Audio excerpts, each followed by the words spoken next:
Welcome, welcome. Collective reading tayo ngayon, okay? Tingnan natin kung anong energy ng person mo. Be open-minded po, hindi po halos lahat makaresonate. Kaya piliin nyo na lamang. And thank you nga po pala sa mga nag-subscribe, lalo-lalo na po sa mga bumabalik. Marami pong salamat. Give me the message for collective. Ano yung energy ng person mo? Give me the message for collective. Anong energy ng person mo? Give me the message for collective. Anong energy ng person mo?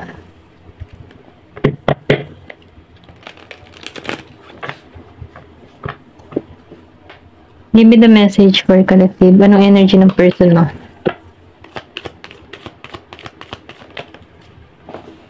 Meron ditong 2 of swords.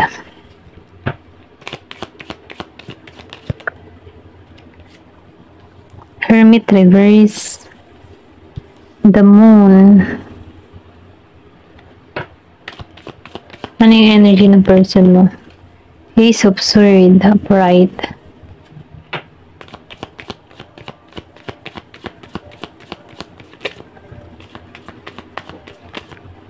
Nakikitaan ko dito, no? Meron kang tao dito na nag-iisip ng bagong idea, bagong taktika.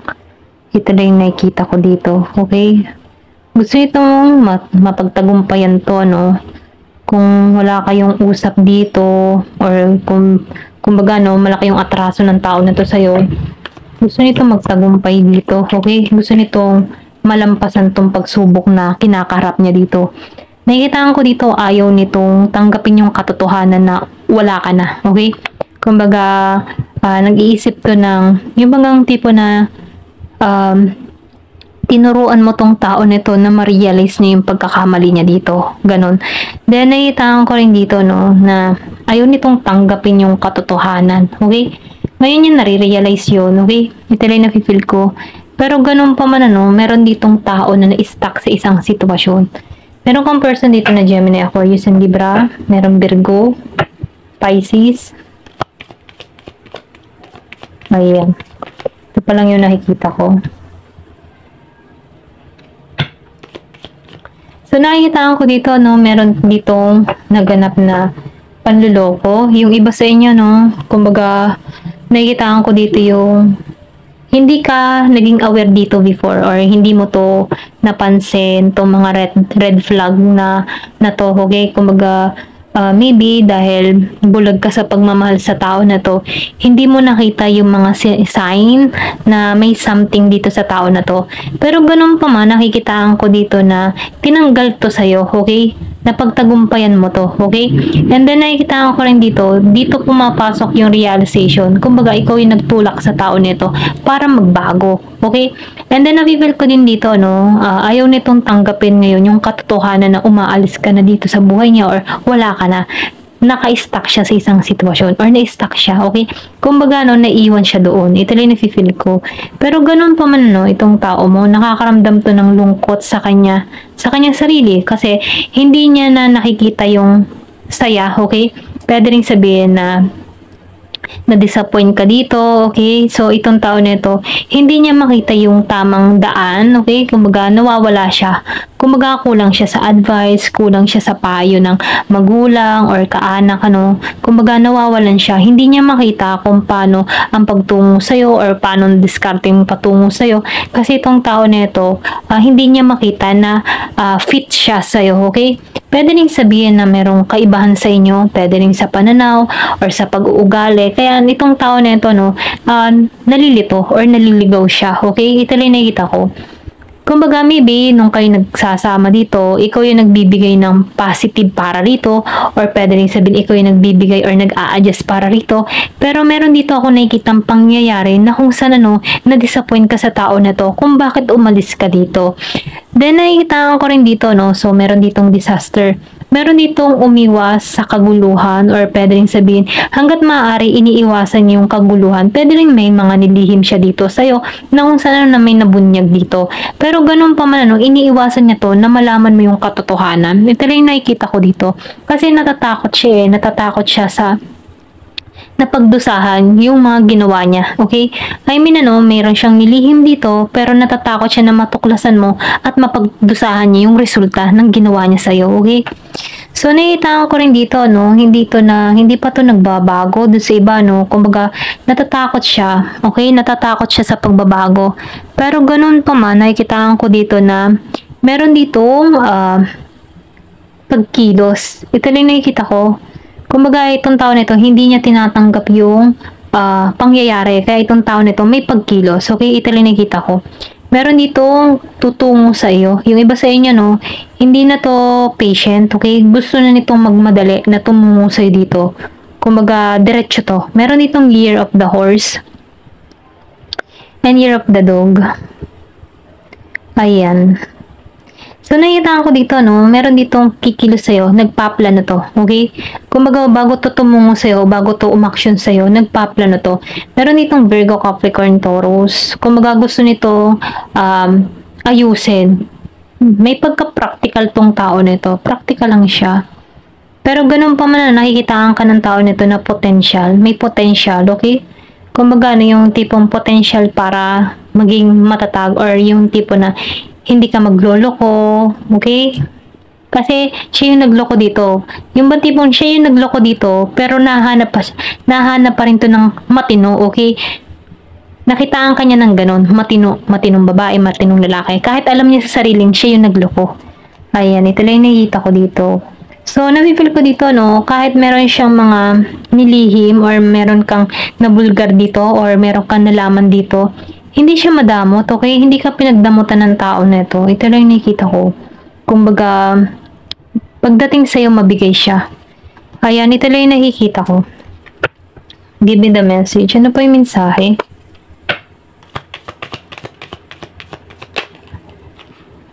Two of Pentacles. So, nakikita ko dito, gusto ng tao nito na magkaroon kayo ng balanse. Maybe gusto nito na maging maayos na yung usapan. Kumbaga, gusto nitong ipaliwanag na ang buhay talaga, minsan mahirap, minsan madali, okay? Kumbaga, gusto nito na magkaroon kayo ng usap na maayos. Gusto nitong ipaunawa yung kanyang mga ninanais na sabihin sa'yo, okay? Kasi ang buhay ay, kumbaga gusto niyang ipakita or iparinig sa'yo na ang buhay ay talagang merong ganito talaga na away, gulo, minsan nagkakatampuhan. Kumbaga gusto niya sabihin sa'yo na sinusubok lang tayo, okay? Kung bakit nakaranas tayo ng ganitong sitwasyon. Kumbaga, nakikitaan ko dito na itong tao mo, ngayon niya nare-realize at gusto niya rin ipaunawa sa'yo na nagkaroon siya ng kalokohan dito pero gusto niyang ipaunawa sa iyo dito na ganun ang buhay na kung saan may pagsubok. Kaya lang, maybe sinubok tong tao mo, pero gusto niyang ipaunawa sa iyo dito na magkaroon ng balanse, okay? Ito lang nakikita ko.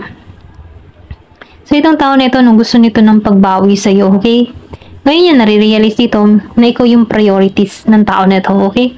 Ito lang nakikita ko dito. Ayan. Kumbaga, may pagsubok tong kinakaharap. Gusto nitong kausapin ka ng maayos, okay?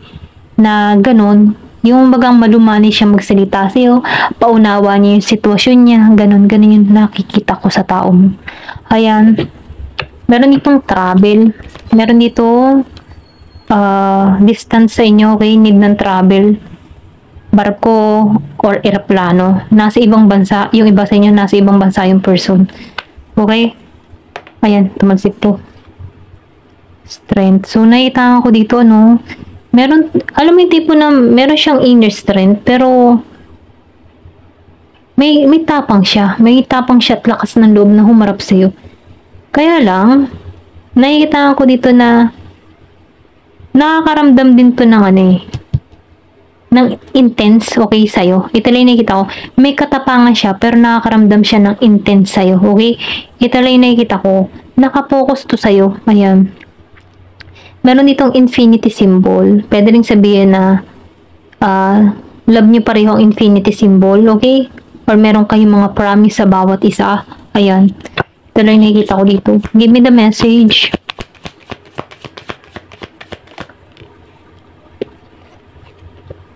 Oh, the Emperor. Meron ka dito ang kadiling na Aries or pwede rin sabihin ikaw to Aries. Merong Leo. So, nakikita ko dito, meron dito kang kadiling na tatay na or mother na. Meron na siyang anak, okay? Tagumpay na to, may authority to, or pwede rin sabihin kung wala tong anak, magigitong mabuting ama or magigitong mabuting ina. Okay? Ito lang nakikita ko. Nakikitaan mo to ng potensyal dito, okay? Kasi nakikitaan ko dito yung pagiging practical ng tao nito. Merong paninindigan. Nung sa nagsalita, may paninindigan. Prangka, okay? Ito lang nakikita ko, may pagka-prangka. Kaya lang, controlling. Ayan. Gusto niya controlling yung sitwasyon. Kumbaga, ayaw niyang siya yung susunod dito. Pwedeng i-energy mo to, okay?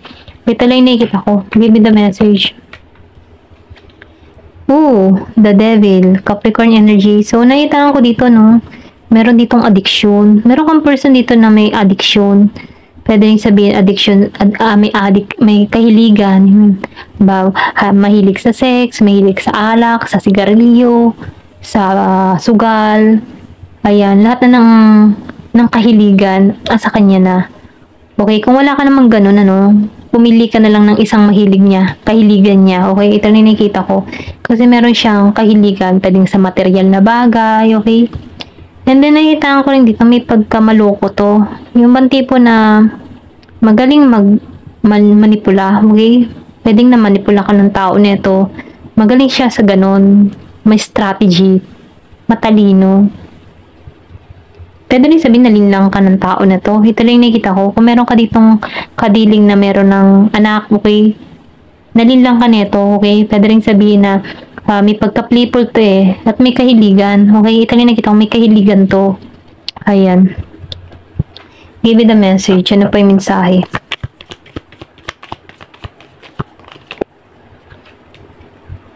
Queen of Cups. Nakikita ka ng tao nito na caring. Okay? Ganon kanya tingnan. Caring, loving, empathetic. Kumbaga sa empathetic, may pagka-empat ka. Feel mo yung energy niya. Okay? Kumbaga kahit hindi siya nagsasalita, sa sobra mong mapag-aruga, mapag-care, nararamdaman mo yung pangangailangan niya. So ikaw, binibigay mo lahat ng mga pangangailangan niya. Ganon ka. Okay? Kumbaga nakikitaan ka niya ng tao na to na matured ka mag-isip sa mga gusto mo mangyari or marating mo sa buhay. Nandun yung plano mo. Kung paano mo tingnan yung buhay. Okay? Positibo. Ganon ka niya tingnan. Napipil ko dito, yung iba sa inyong ginamit ka ng tao nito or nilinlang ka ng tao nito. Okay? May pandaraya siyang ginawa dito. Pero ganun pa man, hindi niya nagapi ka dito, okay? Kasi may authority ka eh. Yung man tipo na ikaw, yung ugali mo dito, kung ano yung trato sa'yo, ganun din yung trato mo. Kung yung ba tipo na, halimbawa, inalisan ka, hindi ka hahabol. Kumbaga, ang katwiran mo, kung umalis ka, edi umalis ka. Kung ayaw mo sa akin, edi huwag. Ganon, kasi independent ka dito. Ito lang nakikita ko. Pero kumbaga ikaw, kahit ganun yung energy mo, andun pa rin yung caring mo. Kumbaga yung kahinaan mo dito yung pagiging mong maaruga, pagiging mong mabait, okay? Or pwede rin sabihin na malambot yung puso mo. At kuha ka ng tao na to, okay? Kasi may pagka-devil siya, kilalang kilala ka nito, okay? Kilalang kilala ka niya kasi alam ng tao nito na madali ka magpatawad. And then nakikita ko din dito yung pagiging mong mapagmahal. Alam ng tao nito mahal mo siya eh. Kaya ginagamit niya yun, okay? Ito na yung nakikita ko dito. Pero ganun pa man, kahit alam ng tao nito yung ganun, ikaw, once na nanindigan ka, may isa kang salita, okay? Ito lang yung nakikita ko. Kahit ikaw ay mahal mo tong tao nito, kaya mong tiisin to para sa ikabubuti mo. Kaya mo tong alisan para sa ikabubuti mo. Ganun yung energy mo, okay? Ito lang yung nakikita ko. Ayan. Give me the message. Ayan, tumagsip to. So, ikaw dito, Four of Pentacles reverse. Nilet go muna to, okay? So, Nine of Wands reverse. Naka-recover ka dito. Ito lang yung nakikita ko. Inalisan mo to, okay? So, yung sinabi ko kanina, mapagbigay ka. So, confirmation dito sa Four of Pentacles. Hindi ka madamot, okay? Mapagbigay ka. Kumbaga, itong tao nito binigyan mo ng kalayaan eh. Pero ganun pa man, natuto ka din dito, okay? Kasi dumating sa point na naging emperor ka dito eh. Emperor energy na kung saan nanindigan ka sa na kailangan na tong pakawalan. Okay? Mabait ka, pero kailangan mo na rin tong pakawalan para sa ikabubuti mo. Ito lang nakikita ko. And then nakikita ko rin dito na hindi mo na to pinaglalaban. Okay? Inalisan mo na to at naka-recover ka sa sitwasyon. Ayan.